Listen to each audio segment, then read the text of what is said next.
Hello दोस्तों, आप सबको प्रभु यीशु मसीह के नाम से जय मसीह की। दोस्तों, आज मैं आपके लिए लाया हूँ परमेश्वर का प्रेम। आज बाइबल उपदेश में आप परमेश्वर का प्रेम के बारे में सीखेंगे। आज मैं इन्हीं बातों पर चर्चा करूँगा। परमेश्वर का प्रेम क्या है, परमेश्वर ने हमें किस रीति से प्रेम किया और उनकी प्रेम कैसे परमेश्वर ने हमसे प्रेम रखा है, और किस प्रकार से परमेश्वर ने हमारे प्रेम के लिए अपने इकलौता पुत्र को हमारे लिए इस जगत में भेज दिया ताकि उनके द्वारा हम उद्धार पा सकें। इसलिए दोस्तों, परमेश्वर के प्रेम के बारे में आज मैं आपको बताऊंगा। अगर जब आप सीखना चाहते हैं, देखना चाहते हैं कि परमेश्वर का प्रेम क्या है और किस प्रकार से परमेश्वर ने हमसे प्रेम रखा है, तो इस वीडियो को आप शुरू से अंत तक जरूर देखें ताकि आप सीख पाएँ कि परमेश्वर का प्रेम क्या है और किस प्रकार से परमेश्वर ने हमसे प्रेम किया है। तो चलिए वीडियो को हम शुरू करते हैं। तो दोस्तों, यहाँ पर हम बाइबल में आप खोल लीजिएगा यूहन्ना रचित सुसमाचार उसका 3 अध्याय उनका 16 और 17 वचन।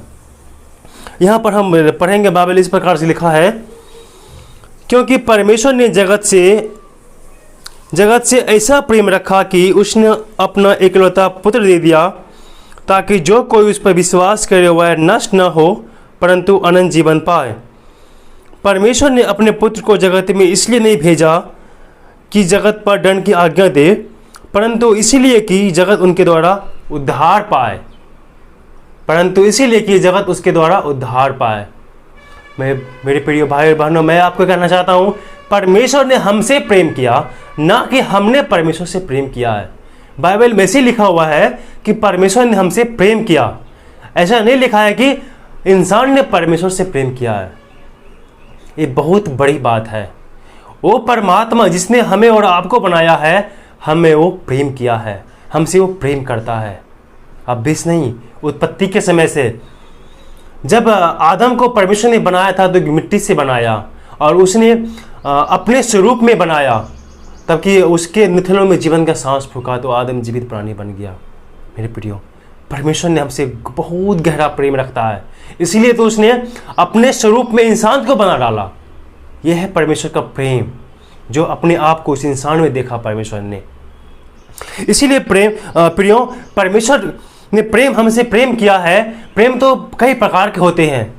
पति पत्नी का प्रेम होता है, भाई बहन का प्रेम होता है, माता पिता का प्रेम होता है, भाई भाई का प्रेम होता है। संसार में देखेंगे तो प्रेम की बहुत सारी परिभाषाएं हैं और बहुत प्रकार की प्रेम भी होती है। लेकिन जो आज मैं आपको बताने जा रहा हूँ, ये हमारा ईश्वरीय प्रेम है।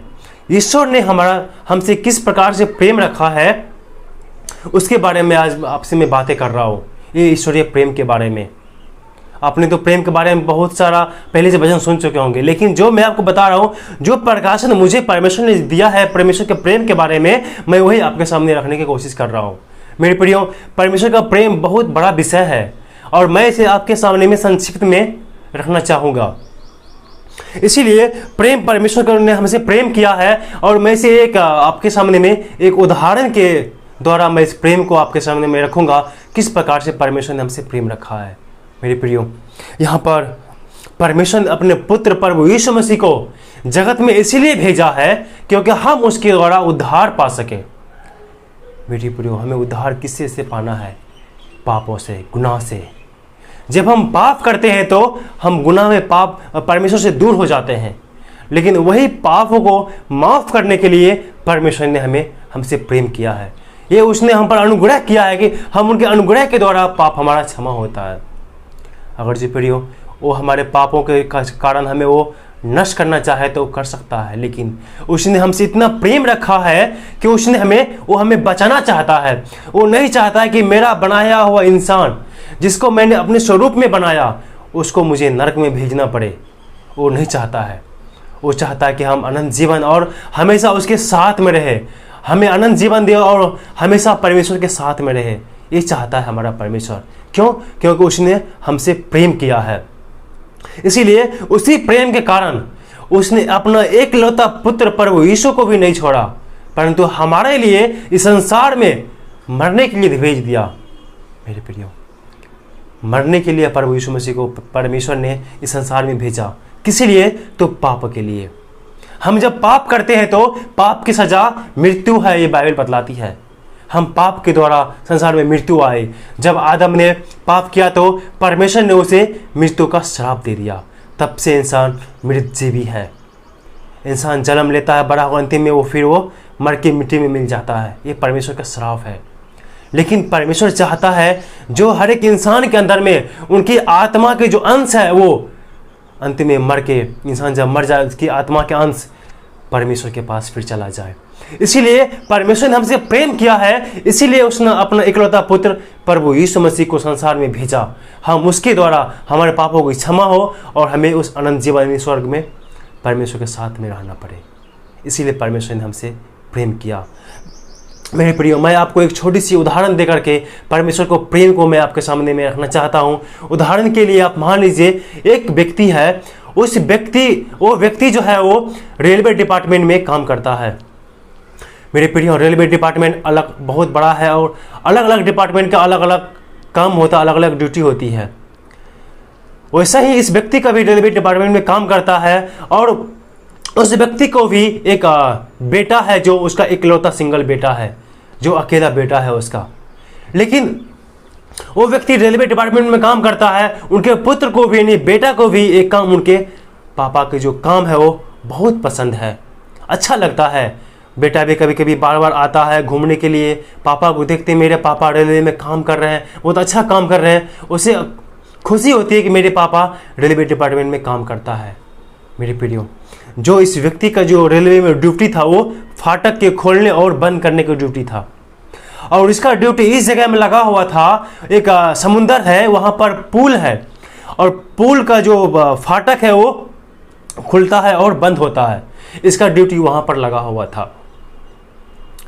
उस पुल के जो नीचे से है बहुत बड़ा जहाज, पानी की जो जहाज वो भी गुजरता है और पटरी के ऊपर से एक ट्रेन भी गुजरती है। जब नीचे समुद्र से जब जहाज निकलती है तो उस पुल को खोल के बगल करना पड़ता है और जब जहाज चली जाती है तो फिर पुल को बंद करना पड़ता है। और फिर जब ट्रेन आती है तो फिर उस ट्रेन में पटरी को पुल को जोड़ के लगाता है। उसका ड्यूटी इस जगह में था। उनका बेटा को भी ये काम बहुत पसंद था कि मेरा पापा ट्रेन को में जब जाती है तो इंसान को बचाने के लिए काम करता है, फाटक को खोलता, लगाता है, बंद करता है। उसे बहुत पसंद था। मेरे प्रियो, जब एक समय ऐसा भी आता है जब ट्रेन आने वाली होती है, उसे बोलते हैं फाटक के बंद करो, लेकिन उसी समय में नीचे जो समुंदर है वहाँ से स्टीमर यानी जहाज जा रही होती। मेरे प्रियो, जहाज जब जाती है तो पुल को खोलना पड़ता है, जो रेलवे पटरी है उसे वहाँ से फाटक के रूप में हटाना पड़ता है। उसी समय में जब फाटक हटा हुआ था, नीचे से जहाज जा रहा था पानी वाला, तो वहाँ पर ट्रेन आ रही होती। मेरे प्रियो, जो ट्रेन है, उनका जो पुत्र है दूर से उस ट्रेन को देख लेता है कि ट्रेन आ रही है। मेरे पापा ने फाटक को अभी तक पटरी में नहीं जोड़ा है, पुल को। अगर ट्रेन ऐसे समय में आ जाएगा तो ट्रेन में जितने भी व्यक्ति बैठे हुए हैं सब समुद्र में जाके डूब जाएगा, मर जाएगा।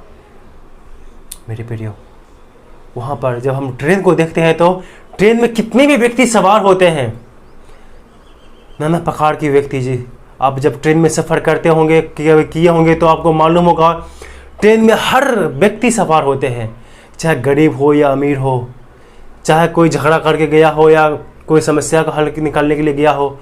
हर एक व्यक्ति ट्रेन में सफ़र करती है। हर क्वालिटी की व्यक्ति आपको इस गाड़ी में मिल जाएगी क्योंकि वो सफ़र कर रहे होते हैं। मेरे प्रियो, मैं आपको बताना चाहता हूँ, जब वो ट्रेन आने वाली होती है तो दूर से उसका बेटा ने उस गाड़ी को देख लेता है, दूर से चिल्लाता है, पापा पापा, ट्रेन का जो फाटक है उसको बंद कीजिए, गाड़ी आ रही है। लेकिन दूर होने की वजह से उनका पापा सुन नहीं पाता है कि मेरा बेटा क्या बोल रहा है, क्या चिल्ला रहा है उधर से।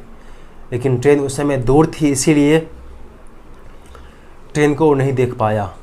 लेकिन यहाँ पर जो गाड़ी की जो पुल है उसका फाटक खुला हुआ है, यानी ट्रेन का जो पटरी है वो हटा हुआ है, वो ट्रेन से, उस पटरी से उसका फाटक हटा हुआ है। अगर वैसे में ट्रेन आती है तो वो पूरा ट्रेन समुद्र में जाकर डूब जाएगा। लेकिन उसका बेटा वहाँ से दौड़ के आता है कि मैं किसी प्रकार से लेवर के खींच करके मैं ट्रेन को फिर पटरी को जोड़ दूं ताकि ट्रेन इस पर से पार हो जाए। मेरे प्रिय, उसका बेटा छोटा होता है, उस पुल के जो लीवर है उसको खींचने के लिए जाता है तो उनका बेटा उसी लीवर में गिर के फंस जाता है। वैसे ही ट्रेन बहुत नज़दीक आ जाता है और इनका जो पिता है वो भी ट्रेन को देख लेता है। जब देख लेता है, अपने बेटे को निकालने के लिए जाएगा तो तब तक में भी वो ट्रेन आ पहुंचेगी। अगर जो लीवर को नहीं खींचा तो ट्रेन जब आएगी तो उसके बेटे के साथ साथ वो ट्रेन भी पूरा समुद्र में गिर जाएगा। ये व्यक्ति बहुत घबरा गया, अब मैं क्या करूं? मैं अपने बेटे के बचाने जाऊं कि ट्रेन में बैठे हुए हजारों सैकड़ों यात्री को बचाऊं? वो व्यक्ति कंफ्यूज होकर रोने लगता है, मैं क्या करूं अब? वो तिलमिला उठता है कि मैं क्या करूं, मेरा इकलौता बेटा इस लीवर के पुल में फंसा हुआ है, मैं अपने बच्चे के बचाऊं कि मैं इस ट्रेन को बचाऊं अपने लीवर को खींच करके? अगर जो लीवर खींचता, जब वो पुल जब लीवर घूमेगा तो चेन में उसका बच्चा फंस करके चूर हो जाएगा, नहीं बचा पाएगा उस बच्चे को। जब अगर जो ट्रेन को बचाता है तो इसका बच्चे को कुर्बानी देना पड़ेगा, और तब तक ये बच्चे निकालता है तो तब तक उधर से ट्रेन आ जाएगा और साथ में जितनी भी यात्री बैठा हुआ है ट्रेन में सब उस पुल में डूब के मर जाएगा। मेरे वीडियो में आपको बताना चाहता हूँ, यह समय पर वो व्यक्ति एक ऐसा निर्णय लेता है जो दिल दहलाने देने वाली बात है। वो व्यक्ति क्या करता है, ऐसा फैसला लेता है क्योंकि वो ड्यूटी पर था, रेलवे का वो काम करने वाला था, उनका काम था वो फाटक को खोलना बंद करना। मेरे प्रियो, वो अपने बेटे को कुर्बानी देना पसंद किया क्योंकि ट्रेन में बैठे हुए हजारों लोगों को उनको जान को प्राण को बचाना था, और उसके चक्कर में इसका बेटा उस लीवर पुल के जो लीवर में है उसमें फंसा हुआ है। उसने क्या लीवर को खींच लिया। जब उसका लीवर घूमना चालू किया तो उस वायरिंग में चेन में उसका बच्चा पिस के उसी समय में मर गया। और वो व्यक्ति रो रो करके जिसमें बहुत रोया तड़पा जब उसके बच्चे उसके आंख के सामने में उस पुल में फंस करके मर रहा है। और ट्रेन आई और जब पुल जुट गया तब तक में ट्रेन भी पहुंच गई और ट्रेन उस पटरी पर से क्रॉस कर गया। मेरी प्रियो, उस पापा का क्या दशा होगी उस समय में जब अपने बच्चे को मरते हुए देख रहा आंख के सामने में, लेकिन वो पिता अपने बच्चे को बचा नहीं सकता है, चाहकर भी उसे वो नहीं बचा सका। उनके आंख के सामने वो तड़प तड़प के मर रहा है। मेरे प्रियो, जो ट्रेन में बैठा हुआ हजारों यात्री था उनको तो पता भी नहीं है कि किसी ने मुझे बचाने के लिए अपने बेटे को बलि दिया है, अपने बेटे को कुर्बान किया है। कोई उस बैठे हुए ट्रेन में किसी को पता भी नहीं था। उन लोग तो अपने मगन में जा रहे ट्रेन में बैठ करके, लेकिन एक पिता ने अपना पुत्र खोया उस हजारों व्यक्ति को बचाने के लिए। इसीलिए मेरे प्रिय, जो ट्रेन है वो इस संसार है। ये ट्रेन जो संसार है, इस संसार रूपी ट्रेन में जो हम लोग सफर कर रहे हैं, लेकिन किसी ने यानी परमेश्वर पिता ने अपना पुत्र खोया है हमें और आपको बचाने के लिए। मेरे प्रियो, जब हम पाप करते हैं तो पाप की सजा मौत होती है। शैतान हमें उस पाप की सजा पाप करवाया, उसका दंड हमें मौत मिलने वाला था। लेकिन पिता परमेश्वर ने वह समय पर, बाइबल बतलाती जब हम पापी ही थे तो ठीक समय पर प्रभु यीशु मसीह मरा हमारे पापों के लिए। जब हम पापी ही थे तो पिता परमेश्वर ने अपने पुत्र प्रभु यीशु मसीह को हमारे लिए जगत में, संसार में भेज दिया, ताकि उनका जो हमारा जो पाप है उसका सजा प्रभु यीशु को मिले। प्रभु यीशु मसीह के ऊपर में हमारा पापों का भार उस परमेश्वर ने दे दिया, और पाप हमने किया लेकिन पिता परमेश्वर ने उनका दंड उस अपने पुत्र प्रभु यीशु को ऊपर में दिया। जिस प्रकार से वो ट्रेन में जो ड्यूटी करने वाला पिता था उसने अपना पुत्र खो दिया, उसी प्रकार से वो पिता परमेश्वर जो है स्वर्ग में है उसने अपना पुत्र दे दिया। इस संसार में कितने लोग को पता भी नहीं है कि मेरे लिए उस परमात्मा ने अपना बेटा को कुर्बान किया है, मेरे लिए अपना पुत्र को दे दिया, ताकि उनके द्वारा हम पापों की क्षमा मिले और हमें बचाया जा सके। इसलिए मेरे प्रियो, मैं आपसे कहना चाहता हूँ, उस परमेश्वर की क्या दशा हुई होगी जिसने अपना आपके हमारे पापों के लिए अपना पुत्र प्रभु यीशु मसीह को संसार में भेजा। जब क्रूस पर पिता प्रभु यीशु मसीह जब मर रहे थे तो स्वर्ग में वो पिता कितना दुख होया होगा, कितना कहराया होगा, रोया होगा कि मेरा जो इकलौता बेटा है संसार में वो क्रूसित किया जा रहा है, पापों का दंड उसे दिया जा रहा है। मेरे प्रियो, जब प्रभु यीशु मसीह क्रूस पर अपना बलिदान दे रहा था, मर रहा था, उस समय में पिता परमेश्वर भी उनका साथ छोड़ दिया। क्योंकि वो उस समय में सारे संसार का पापों को लेकर के अपने ऊपर उस क्रूस पर बलिदान हो रहा था। प्रभु यीशु मसीह ने क्रूस पर बोला, हे पिता तूने मुझे क्यों छोड़ दिया। उस समय प्रभु यीशु मसीह भी रोया, चिल्लाया, दुख हुआ कि पिता ने मुझे छोड़ दिया इस क्रूस पर मरने के लिए। और उस पिता जो स्वर्ग में है उनको कितना तकलीफ हुआ होगा कि मेरा जो इकलौता बेटा है, जो मेरा पुत्र है, संसार में क्रूस पर मर रहा है तरफ तरफ के। जो पाप उसने किया ही नहीं उसका दंड उसे मैं दे रहा हूँ, क्योंकि इंसान से बहुत प्रेम किया हमारा जीवित परमेश्वर ने। इसीलिए वचन में कहता है, परमेश्वर ने जगत से ऐसा प्रेम रखा कि उसने इकलौता पुत्र दे दिया, ताकि जो कोई उस पर विश्वास करे वो नष्ट न हो परंतु वह अनंत जीवन पाए।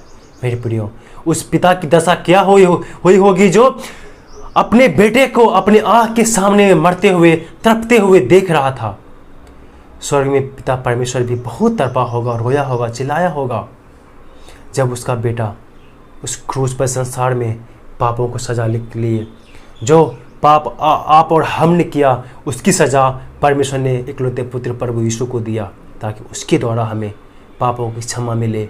मेरे प्रियो, आज से अगर जो आपके बच्चे को कुछ छीन लेगा या आपके बच्चे आपके सामने मर रहे होंगे लेकिन आप उनको बचाने के लिए कुछ भी नहीं कर सकते हैं, तो आपको उस समय कितना तकलीफ होगा कि मैं अपने बच्चे को बचाने के लिए कुछ भी नहीं कर रहा हूं। मेरे प्रियो, स्वयं उसी प्रकार से हम तो इंसान है, हमारा प्रेम सांसारिक प्रेम होता है, लेकिन जो परमेश्वर का प्रेम है वो आत्मिक प्रेम है। वो जिस प्रकार से आप रोएंगे, चिल्लाएंगे, उसी प्रकार से वो परमेश्वर भी रोया चिल्लाया होगा कि मेरा जो बेटा है वो उस क्रूस पर मर रहा है, लेकिन मैं उस समय कुछ भी नहीं कर रहा हूँ। मेरे प्रियो, यह है परमेश्वर का प्रेम, यह है परमेश्वर का ईश्वरीय प्रेम जो उसने हमसे किया है, हमारे लिए अपने पुत्र प्रभु यीशु को बलिदान कर दिया, दे दिया कि ले जाओ, तुम्हारे पापों के लिए ये बलिदान होने के लिए संसार में आया। मेरे प्रियो, जब प्रभु यीशु मसीह ने जन्म लिया तो वो हमारे पापों के लिए, मरने के लिए ही वो जन्म लिया संसार में, उनके द्वारा हमें पापों की क्षमा मिले और हम फिर से वो जीवित परमेश्वर के सम्मुख में उपस्थित होने के योग्य बन सके। मेरे प्रियो, हम लोग तो इस योग्य, इस लायक भी नहीं थे कि हम उनसे पिता कहकर पुकार सके। ये परमेश्वर का हमारे पर अनुग्रह है कि हमें उसने इकलौता पुत्र प्रभु यीशु मसीह दिया हमारे पापों की क्षमा के लिए, हमारे पापों के लिए बलिदान होने के लिए। इसीलिए मेरे प्रियो, आप प्रभु यीशु मसीह में विश्वास कीजिए और उस पर विश्वास कीजिए, और आपने जो पाप किया है उनका दंड पहले से प्रभु यीशु मसीह ने अपने ऊपर में ले लिया है। इसीलिए अगर हम अपने पापों को मान लेते हैं, अपने पापों को हम अपने गुनाह से तौबा करते हैं, तो प्रभु यीशु मसीह हमारे पापों को वो क्षमा करता है। प्रभु यीशु के नाम से हमें पाप क्षमा मिलता है। इसीलिए इस संसार में ऐसा आज कोई व्यक्ति नहीं है जो हमें पापों से बचाने के लिए संसार में आया हो, हमें पाप से वो छुटकारा दे सके, उद्धार दे सके। एकमात्र प्रभु यीशु मसीह है जो हमें पापों से बचा सके, हमें पापों से छुटकारा दे सके। इसीलिए हमें ईश्वर में भरोसा रखना है। प्रभु यीशु मसीह के द्वारा हमें पापों की क्षमा मिलती है। इसीलिए मेरे प्रियो, आज हम इस संसार की ट्रेन में सफ़र कर रहे हैं, लेकिन बहुत लोग हैं जो प्रभु यीशु मसीह को नहीं जानता है, परमेश्वर को नहीं जानता है कि किस प्रकार से परमेश्वर ने अपने पुत्र प्रभु यीशु को खोया हमारे इस पापों के लिए, मरने के लिए, बलिदान होने के लिए। यह है प्रियो ईश्वरीय प्रेम जो परमेश्वर ने हमसे प्रेम रखा है। मेरे प्रियो, उम्मीद करता हूँ कि इस परमेश्वर का प्रेम आपको समझ में आया होगा, आप इस परमेश्वर के प्रेम को जान पाए होंगे। परमेश्वर आपको इस वचन के लिए आशीष प्रदान करे। मेरे प्रियो, अभी के लिए फ़िलहाल इतना ही। हम आपसे फिर से एक नए टॉपिक के साथ नेक्स्ट वीडियो में मिलते हैं। तब तक के लिए आप सबको जय मसीह की। God bless you.